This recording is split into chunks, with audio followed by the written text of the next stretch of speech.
العظيم الصلاة والسلام عليك يا سيدي يا رسول الله الصلاة والسلام عليك يا سيدي يا حبيب الله الصلاة والسلام عليك يا سيدي يا شفيع المذنبين وعلى آلك وأصحابك يا سيدي يا رحمة للعالمين.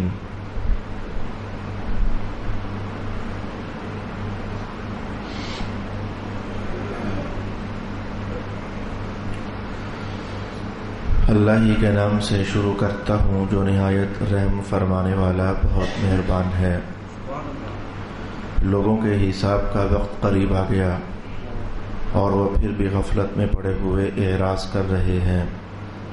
ان کے پاس ان کے رب کی طرف سے جو بھی نصیحت آتی ہے وہ اس کو کھیل کود کے مشغلہ میں ہی سنتے ہیں۔ ان کے دل کھیل کود میں ہیں اور ظالموں نے آپس میں یہ سرگوشی کی کہ یہ شخص تو تمہاری ہی مثل بشر ہے، کیا تم جانتے بوجھتے جادو کے پاس جا رہے ہو؟ رسول اللہ علیہ السلام نے کہا، میرا رب آسمان اور زمین میں ہر بات کو خوب جانتا ہے اور وہ بہت سننے والا بے حد علم والا ہے۔ کافروں نے کہا، یہ قرآن پریشان خوابوں کا بیان ہے، بلکہ اس کو انہوں نے خود گھڑ لیا ہے، بلکہ یہ شاعر ہیں، ان کو کوئی نشانی لانی چاہیے جیسے پہلے رسول لائے تھے۔ صدق اللہ مولانا العظیم۔ اللہ رب العالمین کا فضل شامل حال ہوا اس کی مہربانیوں اور کرم نوازیوں اور بندہ نوازیوں سے۔ آج ہم سب اس لائق ہوئے کہ 17ویں سپارے کی پہلی سورۃ الانبیاء کے نام سے شروع کر رہے ہیں۔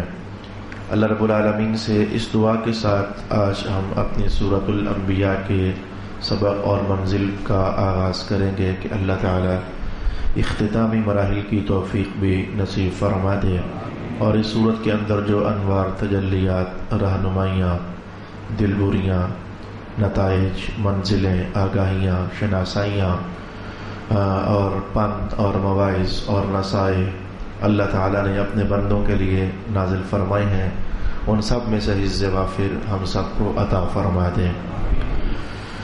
سورۃ الانبیاء، یہ سورت، اس کا نام انبیاء ہے، سورۃ الانبیاء۔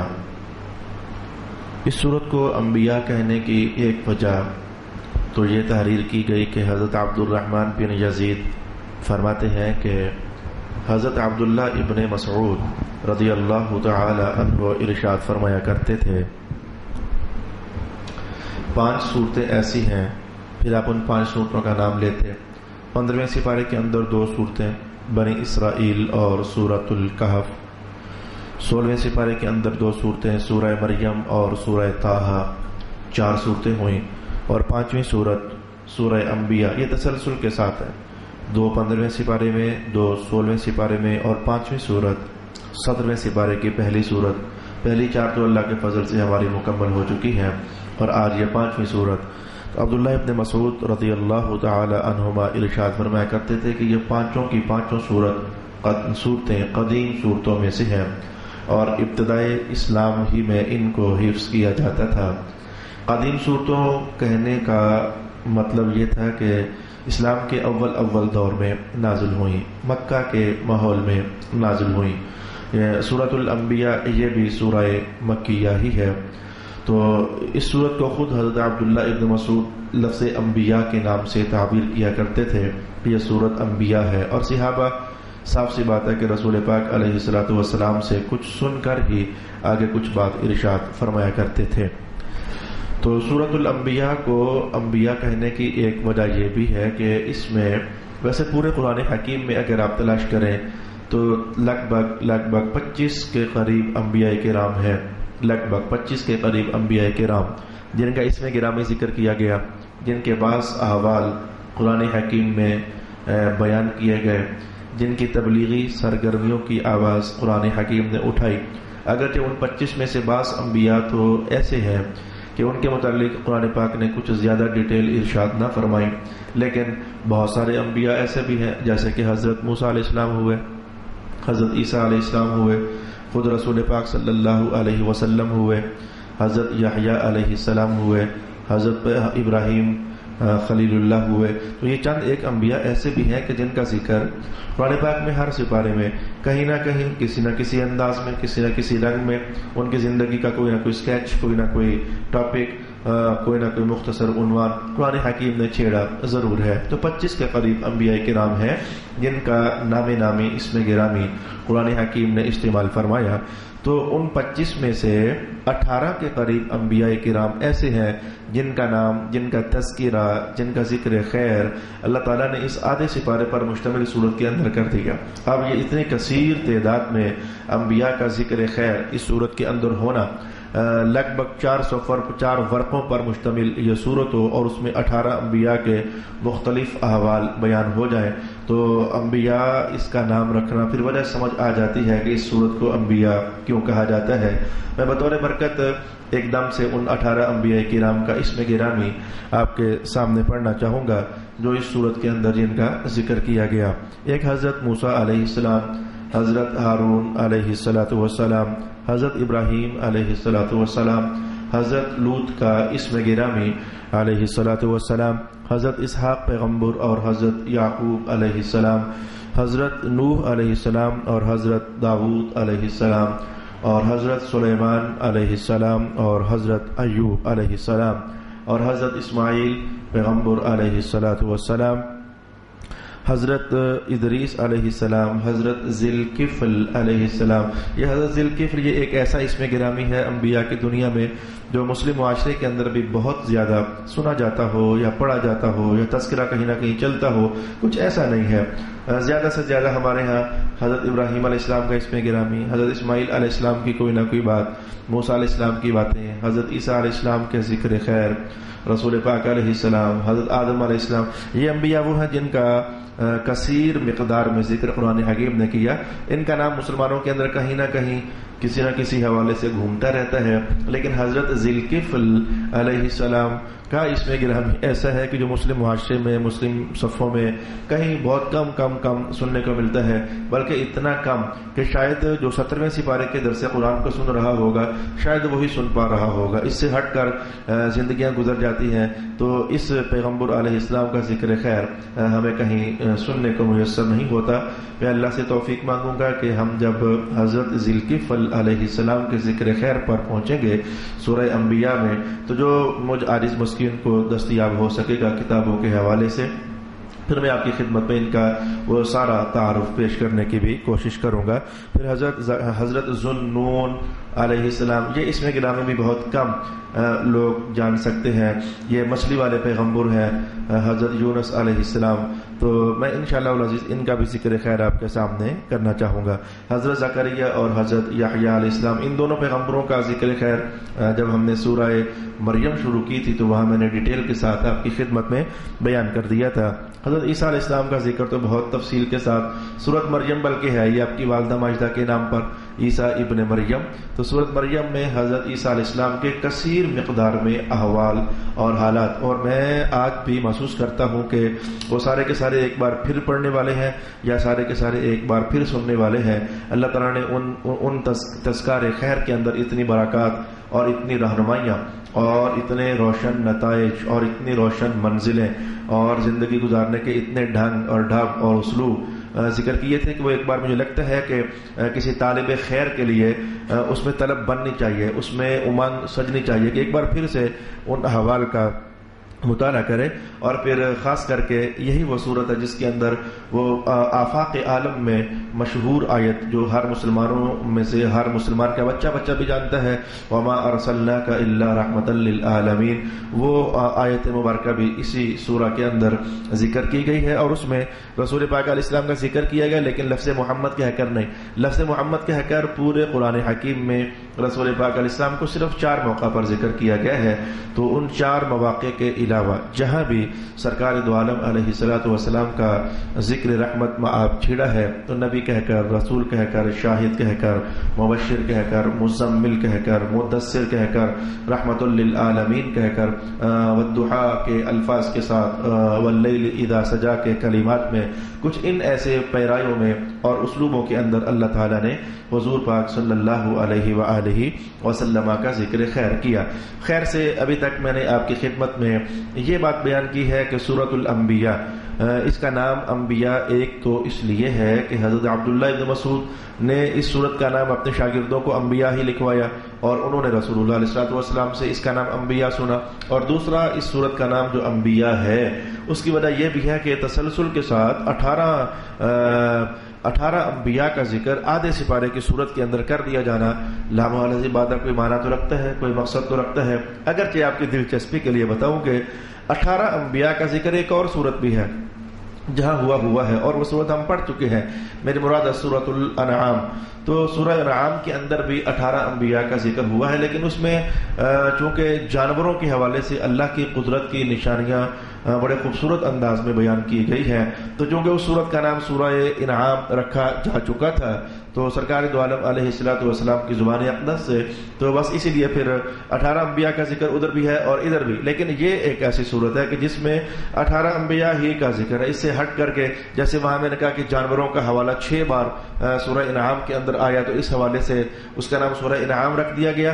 تو یہاں جو ہے انعام وغیرہ کا کوئی ذکر قرآن حکیم نے ارشاد نہ کیا، اس لیے اس سورت کا نام سورہ انبیاء قرار پا گیا. دوسرے نمبر پر آپ کی خدمت میں یہ عرض کرنا چاہوں گا کہ قرآن پاک کی سب صورتیں آپس میں کوئی نہ کوئی ربط رکھتی ہیں، ان کا آپس میں کوئی تعلق ہوتا ہے، ان کا آپس میں باہمی کوئی لنک ہوتا ہے جس کی بنیاد پر یہ جو ترتیب صورتوں میں چلتی ہے یہ ایسے ہی نہیں ہے کہ جون سی صورت جہاں مرضی اٹھا کر رکھ دی، ایسے نہیں ہے. قرآن پاک میں جس ترتیب سے قرآن اترا تھا تو وہ تو ترتیب ہی اور ہے، لیکن یہاں قرآن پاک میں جو ایک صورت کے بعد اگلی رکھی گئی، اگلی کے بعد اگلی رکھی گئی، تو یہاں ترتیب ہی اور ہے. اگر نازل ہونے والی صورتوں کے اعتبار سے قرآن پاک میں ترتیب رکھی جاتی تو پھر آپ کو پتہ ہے کہ سب سے پہلی صورت اقرأ بسم ربک الذی خلق ہونی چاہیے تھی، تو وہ جو رسول پاک علیہ الصلوۃ والسلام کے قلب ناز پر نازل ہوئی. اور آخری کلمات جو ہیں الیوم اکملت لکم دینکم وَأَتْمَمْتُ عَلَيْكُمْ نِعْمَتِي وَرَضِيتُ لَكُمُ الْإِسْلَامَ دِينًا. سورۃ المائدہ کے جو یہ کلمات ہیں تو سورۃ الناس کی جگہ پھر ان کلمات کو ہونا چاہیے تھا. تو اترنے کے اعتبار سے اللہ تعالیٰ کی اپنی حکمتیں تھیں. ویسے اترنے میں یہ تھا کہ ماحول کیا تقاضا کر رہا ہے، کیا ہو رہا ہے، کس بات کی ریکوائرمنٹ بن رہی ہے، کن کو سمجھایا جا رہا ہے، تو پھر جیسا ماحول ہوتا تو اللہ رب العالمین اتارنے میں تو اس ماحول کو ملحوظ فرماتا، تو پھر اسی کے حساب سے قرآن اتر آتا. پھر اس کے بعد امت تک پہنچانے میں ظاہر ہے کہ مکہ میں جو احوال بنے تھے اب وہ احوال ہمارے ماحول میں تو نہیں ہے اس ترتیب کے ساتھ، یا پھر مدینہ میں جو احوال بنے تھے وہ احوال اب ہمارے ماحول میں تو نہیں ہے مدینہ کے ماحول کے حساب سے. تو چونکہ پھر امت کے لیے رسول اللہ علیہ السلام ہی بہتر سمجھتے تھے کہ کس صورت کے بعد کس صورت کو ہونا چاہیے. یہ بات ہم نہیں سمجھ سکتے، یہ ہمارے آقا ہمارے مولا مصطفیٰ کریم علیہ السلام ہی بہتر سمجھتے تھے. لیکن حضور نے جو بہتر سمجھا تو یہ بات یاد رکھنا کہ ایسا نہیں تھا کہ ایسے بغیر کسی وجہ کے ایک صورت کے بعد دوسری رکھ دی، اس کے بعد جو سامنے آئی تو وہ رکھ دی، بلکہ ان کا آپس میں گہرا لنک ہوتا تھا. اور اس ربط کو اور اس تعلق کو باقاعدہ ائمہ تفسیر بیان بھی فرماتے ہیں. جیسے کہ میں نے کبھی جب سورۃ الکہف شروع کی تھی، پھر سورہ بنی اسرائیل شروع کی تھی، میں نے بیان کیا تھا کہ بنی اسرائیل میں اور کہف میں کیا رابطہ بنتا ہے، پھر سورہ کہف کے اندر اور سورہ مریم کے اندر کیا رابطہ بنتا ہے، سورہ مریم کے اندر اور سورہ طٰہٰ کے اندر کیا ربط بنتا ہے. تو ایسے ہی سورہ انبیاء شروع ہوئی اور اس سے قبل سورہ طٰہٰ ختم ہوئی ہے. سورہ طٰہٰ اگرچہ جمعۃ المبارک کی نشستوں میں تو ختم نہیں ہوئی، وہ جمعرات کی نشستوں میں ختم ہوئی، لیکن سورہ طٰہٰ ختم ہوئی اور سورہ انبیاء اب شروع ہو رہی ہے. میں بطور توجہ کے مسلمانوں کی امانت ہے قرآن حکیم کو قریب سے دیکھنا، قرآن حکیم کو قریب سے سمجھنا، اور اپنے ہی آقا حضور رحمت عالم پر اپنی ہی کتاب جو اللہ پاک نے نازل فرمائی ہے تو اس کے مضامین کا جائزہ لینا. میں کہوں گا کم از کم یہ مسلمانوں کی امانت ہے اور یہ ذمہ داری ہے. میں کبھی کبھی مزاح میں کہتا ہوتا ہوں کہ اے کاش کہ مسلمان آج اپنے گھروں میں جتنا وقت اخبار کو دیتے ہیں یا پھر جتنا وقت مختلف قسم کی جو ڈائجسٹ ناول وغیرہ گھروں میں آتے ہیں ان کو دیتے ہیں، تو اگر اتنا ہی وقت صرف قرآن حکیم کو دے دیں تو میں سچ کہتا ہوں کہ مسلمانوں کے معاشرے کے اندر یہ اتنی کمزوریاں، اتنی کردناکیاں، اتنی دردناکیاں، اتنے بھیانک احوال، اتنا کریکٹر لیس ہونا، یہ احوال مسلمانوں میں نہ ہوتے. یقیناً اگر آگ کا ایک شعلہ بھی کہیں جلے تو اس کی بھی ایک تاثیر تو ہے میرے بھائی، وہ اردا گرد کے ماحول کو کچھ تو اثر دیتا ہے.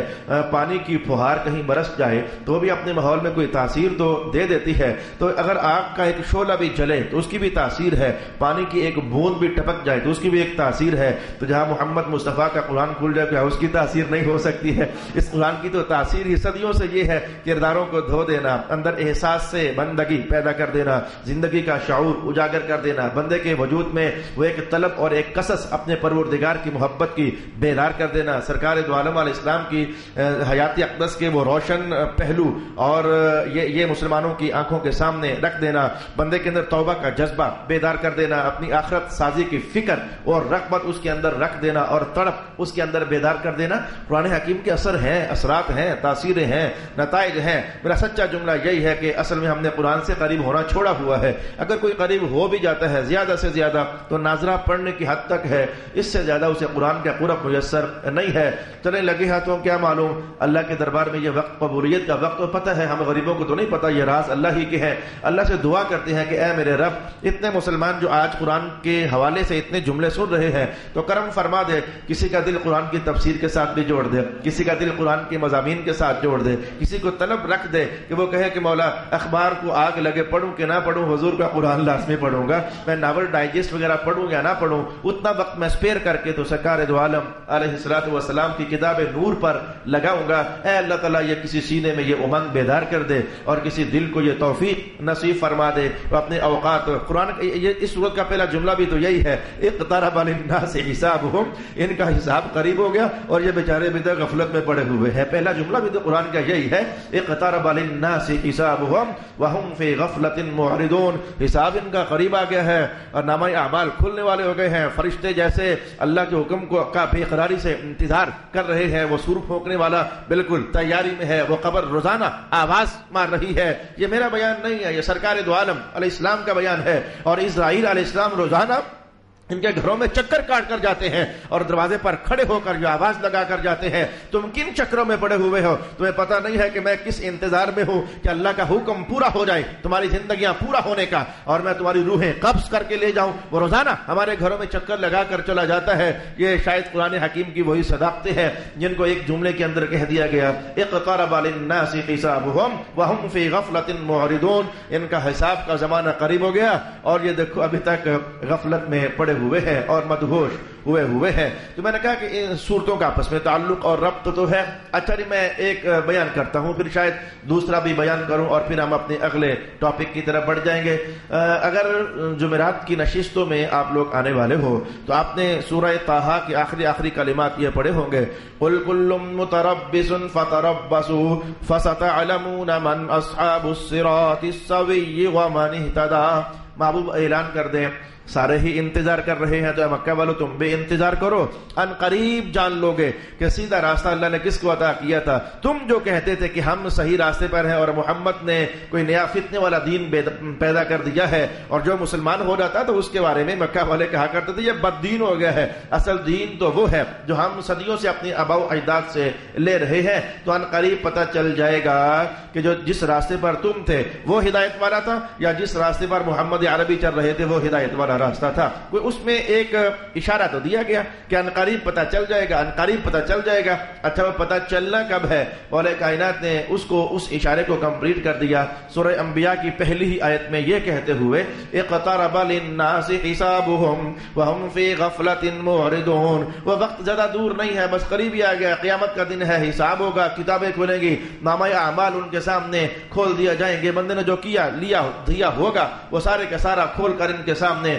رکھ دیا جائے گا. تو اسی اشارے کو سورہ انبیاء نے کمپلیٹ بھی کیا اور وہیں سے اپنی گفتگو کو اور اپنی بات کو آگے بڑھا دیا. یا پھر میں کہوں کہ بہت سارے ربط ہوتے ہیں، یا پھر میں یوں کہوں کہ جیسے مولا کائنات نے سورہ طٰہٰ میں تو یہ عنوان چھیڑا تھا، وَلَا تَمُدَّنَّ عَيْنَيْكَ إِلَىٰ مَا مَتَّعْنَا بِهِ أَزْوَاجًا مِّنْهُمْ زَهْرَةَ الْحَيَاةِ الدُّنْيَا لِنَفْتِنَهُمْ فِيهِ وَرِزْقُ رَبِّكَ خَيْرٌ وَأَبْقَىٰ. ایمان والوں سے کہا گیا کہ دیکھو ایمان والو، تمہارے لیے ہمارے محمد فرما چکے کہ یہ دنیا ہے، یہ قید خانہ ہے، اس میں تمہارے لیے مشقتیں ہیں، تکلیفیں ہیں، شدتیں ہیں، پریشانیاں ہیں، پشیمانیاں ہیں، مصیبتیں ہیں، بہت کچھ ہے جو تمہیں کہیں نہ کہیں سے ٹیس یا ٹینشن دیتا رہتا ہے، تم خوشحال زندگی نہیں گزار سک رہے ہو، تو جب تم کافروں کو دیکھتے ہو تو ان کے پاس دنیا کی ہر آسائش، ہر زیبائش، ہر نعمت اللہ کی طرف سے، ہر مہربانی یوں لگتا ہے جیسے ان کی جولی میں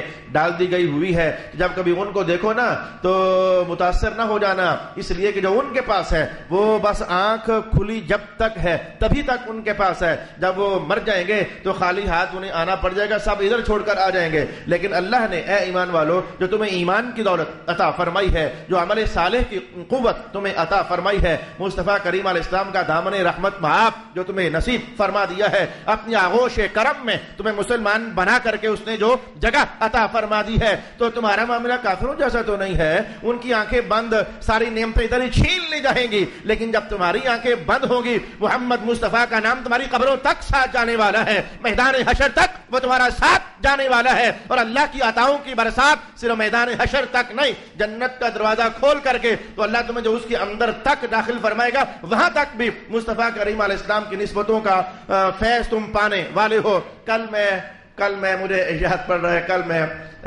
درس حدیث لینے کے لیے اپنے استاد گرامی حضرت علامہ سید ریاض حسین شاہ صاحب دامت برکاتہم القدسیہ کی خدمت میں حاضر تھا، تو آپ ایک حدیث پڑھا رہے تھے۔ اس حدیث میں علامہ بدر الدین عینی کا تبصرہ ارشاد فرما رہے تھے کہ جو ان قریب رمضان آنے والا ہے، تو آپ جانتے ہو کہ حضور نے فرمایا کہ جنت کے 8 دروازے ہیں، ان 8 دروازوں میں سے ایک کا نام باب الریان ہے، پیاسے لوگوں کو سیراب کرنے والا دروازہ، تم ادھر سے آ جاؤ روزے دارو۔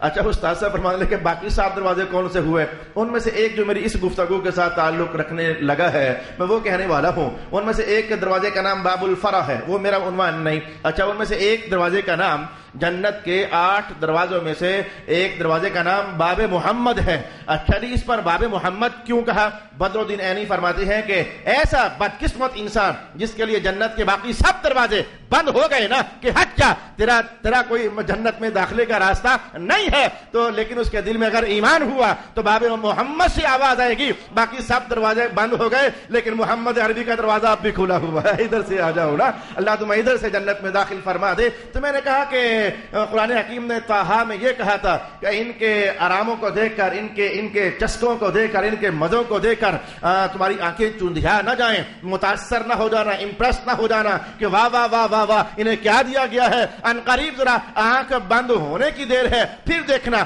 وہ خالی دامن ہو جائیں گے، وہ تہی ساما ہو جائیں گے، لیکن محمد عربی کے دیوانوں کی جھولیاں اب بھی اللہ کی رحمت سے معمور اور پر نظر آئیں گی۔ تو ادھر یہ کہا تھا، اور سورہ انبیاء کی پہلی آیت میں ہی مولا کائنات نے یہ ارشاد کر دیا کہ دیکھو ان چسکوں کو نہ دیکھنا، اقترب للناس حسابهم، تم اپنی توجہ ادھر لگاؤ نا، ان قریب حساب ہونے والا ہے۔ تو حساب میں یہی تو حساب ہونا ہے کہ کتنی حضور کی اطاعت کی ہے، کتنی نہیں کی ہے، کتنی نافرمانی کی ہے، کتنی بندگی اللہ کی ہے۔ تو لفظ حساب ان کے کانوں سے گزار کر، لفظ حساب کا نقشہ ان کی نگاہوں سے گزار کر مولا کائنات نے جیسے سمجھا دیا کہ پیچھے ہم نے کہا تھا کہ ان کی طرف نہ دیکھنا، اب ہم تمہیں سمجھا رہے ہیں کہ ہماری طرف دیکھنا، ہماری اطاعت کرنا، ہماری بندگی کرنا، مصطفیٰ کریم علیہ السلام کے ساتھ جڑ کر رہنا، پھر قبر بھی تمہاری ہے، پھر حشر بھی تمہارا ہے، اور پھر میں کہوں کہ جنت بھی تمہاری ہے۔ یہ ساری نعمتیں، یہ جہاں چیز ہے کیا لوح و قلم پھر تیرے ہو جائیں گے۔ ارشاد گرامی ہوا اقترب للناس حسابهم وهم في غفلة معرضون۔ اچھا جی جب یہ طے پا گیا کہ یہ سورت خیر سے مکی ہے، تو اب تو میرا خیال یہ ہے کہ جو جن دوستوں میں پنکچوئلٹی ہے وہ آتے ہیں یہاں بھی وہاں بھی جہاں بھی درس قرآن ہوتے ہیں، میرا خیال ہے ان کے لیے فوراً امام جلال الدین سیوطی علیہ رحمہ کی وہ ساری ابحاث ذہن میں آ جانی چاہیے کہ مکی صورتوں میں عقائد پر زور ہوتا ہے، اس کے اندر توحید کے بیان پر زور ہوتا ہے۔ مکہ والے جو تھے مان ہی نہیں رہے تھے توحید کو، وہ نہیں مان رہے تھے، اللہ کو مانتے تھے، توحید کو نہیں مانتے تھے، یہ دو الگ الگ باتیں ہیں۔ ارے بھائی وہ کہتے تھے ایک اللہ وہ ہے تو یہ بھی 7 رب ہے، اللہ کو تو مانتے تھے لیکن عنوان اللہ کو ماننا نہیں تھا، اللہ کو ایک ماننا تھا، اللہ کو ایک ماننا تھا، توحید تھا، عنوان تو توحید تھا، اللہ کو ماننا یہ تو مسئلہ ہی نہیں تھا، یہ تو وہ پہلے سے مان رہے تھے۔ حضور رحمت عالم سمجھانا یہ چاہتے تھے کہ اللہ کو مانتے ہو تو ویسے مانو جیسے اللہ ہے، تو اللہ تو ایک ہے، اللہ ایک کے سوا کوئی ہے ہی نہیں ہے، تم یوں مانو نا۔ تو وہ توحید کا انکار کرتے، مرنے کے بعد اٹھنے کا انکار کرتے۔ البتہ البتہ موت ایسی حقیقت ہے جس کا انکار کافر بھی نہیں کیا کرتے تھے. وہ مرنے کے بعد اٹھنے کا انکار کرتے, قبر کے اندر کچھ ہوگا, سوال و جواب ہوں گے, وہ اس کا انکار کرتے. جنت کوئی شے ہے, وہ اس کا انکار کرتے. برزخ کوئی شے ہے, اچھا جناب دوزخ کوئی شے ہے, وہ اس کا انکار کرتے. مذاق کرتے, ٹھٹھا کرتے, مسخرہ پن کرتے, قبرستانوں میں چلے جاتے اور بوسیدہ ہڈیاں کہیں سے کرید کرود کر خرچ خرچ کر نکال کر لے آتے اور حضور کے سامنے سے گزر جاتے اور مسلتے مسلتے کہتے کہتے چلے جاتے من یحیی العظام وہی رمیم. اچھا محمد, یہ ہڈیاں جو دیکھو میں انگلی سے پیس رہا ہوں اور ان کا پاؤڈر بنتا چلا جا رہا ہے, اور تو ہمیں یہ نظریہ دے رہا ہے کہ یہ دوبارہ اٹھا دیا جائیں گے, بھلا کون انہیں دوبارہ اٹھائے گا؟ حالانکہ 20 بار رب کائنات نے سوال بنا کر جواب دیا, سوال بنا کر جواب دیا اور کہا کہ معبود ذرا پوچھو نا, کہہ رہے ہو نا کہ کون انہیں اٹھائے گا, تو جس نے پہلی بار بنایا تھا تو دوسری بار بنانا کیا مشکل ہے اس کے لیے؟ پہلے بھی تو اس نے بنایا ہی تھا نا, تو جس نے پہلی بار بنا دیا اس کے لیے دوبارہ بنانا کیا مشکل ہوا؟ تو خیر سے میں نے کہا کہ جب یہ سورت مکی ٹھہرے تو اس میں عقائد کا بیان ہوگا, اس میں توحید کی بات ہوگی, اس میں رسالت مآب علیہ السلام کی نبوت کی کہانی ہوگی. آپ اس میں سمجھیں کہ مرنے کے بعد کے عقیدے پر یقین رکھنا, کچھ یہ بات اس میں ہوگی. اور قبر کوئی شے ہے, دوزخ کوئی شے ہے, حساب و کتاب کوئی شے ہے, اس میں کچھ اس طرح کے عنوانات ہوں گے. بات اگرچہ ہماری سورہ انبیاء کے مضامین کی ہے, لیکن میں چلتے چلتے جب کہ اتنا کہا, جو آپ کو پتا ہے کہ مکی دور 13 سال کا بنتا ہے نزول قرآن کے حوالے سے اور تبلیغ احکام نبوت کے حوالے سے. مکی دور بنتا 13 سال کا اور مدنی دور بنتا ہے 10 سال کا. تو میرے دوست یاد رکھنا کہ 10 سال جو مدینہ کے بنتے ہیں ان میں زیادہ احکام اترے ہیں. میں کہوں گا روزے کا حکم مدینہ میں اترا, زکوٰۃ کا حکم مدینہ میں اترا, خواتین کے پردے کا حکم مدینہ میں اترا, وراثت کے احکام مدینہ میں اترے, حج کا حکم مدینہ میں اترا, عمرے کی کہانی مدینہ میں نازل کی گئی, ایسے ہی فطر کا عنوان, عشر کا عنوان, یہ سارے مدینہ میں نازل کیے گئے. لیکن مکہ میں احکام کی دنیا میں سے ایک نماز تھا جو نازل کیا گیا شب معراج کے حوالے سے سرکار دو عالم علیہ الصلوۃ والسلام کی ذاتیہ. 10 بار میں جو بات آپ سے کہنے والا ہوں کہ یہ سلسلہ تاریخی سلسلہ ہے, یہ سلسلہ الوہی سلسلہ ہے, یہ سلسلہ نبیوں کا دیا ہوا سلسلہ ہے کہ پہلے اپنے عقیدے کو ٹھیک کرنا ہوتا ہے, نماز کو بعد میں ٹھیک کرنا ہوتا ہے. جس بندے کا عقیدہ ٹھیک نہ ہو سکے وہ اپنے رب کے ساتھ ٹھیک نہیں ہے, وہ اپنے رسول محترم کے ساتھ ٹھیک نہیں ہے, وہ انبیاء کرام کے ساتھ ٹھیک نہیں ہے. اس کی زبان واہیات باتیں بکتی ہے, اس کے ذہن میں پراگندہ خیالات ہیں جو نبوت کے حوالے سے, رسول اللہ کی عصمتوں کے حوالے سے اور انبیاء کرام کی عزتوں کے حوالے سے, ان کی رفعت شانوں کے حوالے سے ہونے چاہیے تھے, جس کے ذہن میں وہ پراگندگی پھیلی ہوئی ہے. میں ایسے لوگوں سے کہنا چاہوں گا کہ قرآن کی ترتیب بتاتی ہے اور نبوت کا جو دعوتی دورانیہ بنتا ہے وہ ہمیں سمجھاتا ہے کہ عقیدہ پہلے سمجھنا ہوتا ہے اور احکام جو ہیں یہ بات میں جاننے ہوتے ہیں. بلکہ میں دلچسپی کے لیے یہ میں نے کہیں پڑھا نہیں ہے, لیکن ایک دم سے تصویر سامنے آئی تو خیال سے گزر گیا کہ عقیدے پر جم جانا, صحیح عقیدے پر جم جانا یہ معاملہ ہوتا ویسے دشوار ہے. تبھی رب کائنات نے 13 سال اس عنوان پر قرآن نازل کیا اور 10 سال احکام پر قرآن نازل کیا. نماز پڑھنا بھی شاید آسان ہو, میں کہوں گا شاید روزہ رکھنا بھی کبھی طبیعت مان ہی جاتی ہو, حج کرنے کو بھی شاید بندہ وزٹ کے حوالے سے ہی چلے تیار ہو جاتا ہو. لیکن جو صاف ستھرے اور شفاف نظریات قرآن دیتا ہے اور وہ عقائد صحیحہ جو قرآن و سنت عطا کرتی ہے, ان عقائد کو ویسے مان لینا جیسے قرآن نے اتارے یا جیسے سرکار دو عالم اور حضور کی اصحاب نے ہمارے سامنے رکھے ہیں, ان کو ویسے تسلیم کر لینا یقین جان لیجیے کہ بڑا بڑا بڑا مشکل معاملہ ہے. اس لیے شاید نماز میں اتنے اختلافات آپ نہیں دیکھتے ہو گے, روزے کے حوالے سے اتنے اختلافات آپ نہیں دیکھتے ہو گے. مسلمانوں کی صفوں میں جتنے عقائد کے حوالے سے پراگندگی ہو گئی, پریشانی ہو گئی, ڈسٹربنس ہو گئی, اور ایک آتا ہے تو ایک نظریہ ڈیولپ کرتا ہے, دوسرا آتا ہے تو اس پر زور دیتا ہے, تیسرا آتا ہے تو چوتھے کے نظریے کو کنڈم کرنے کی کوشش کرتا ہے. میں کہوں گا کہ ہمیں یہاں سے یہ لیسن بھی لینا چاہیے کہ اے اللہ ہمیں عقیدہ صحیحہ عطا فرما دے جو تو نے نازل کیا ہے اور جو مصطفیٰ کریم علیہ السلام پرچار فرماتے رہے اور حضور کے اصحاب جن عقائد کی میں کہوں گا چوکیداری کرتے رہے اور اکابرین امت نے اپنی زندگیاں کھپا دی ہیں جن ستھرے نظریات اور آئیڈیالوجیز کو ہم تک پہنچانے کے لیے اللہ سے وہ صاف ستھرا عقیدہ مانگتے ہیں. اور میرا خیال ہے کہ میں آج سورہ انبیاء کا وہ تعارفی سرنامہ آپ کی خدمت میں پورا بیان نہیں کر سکا, ہمارا وقت سمٹ گیا ہے. انشاءاللہ یہیں سے اپنی گفتگو کا آغاز کروں گا. وآخر دعوانا الحمدللہ رب العالمین.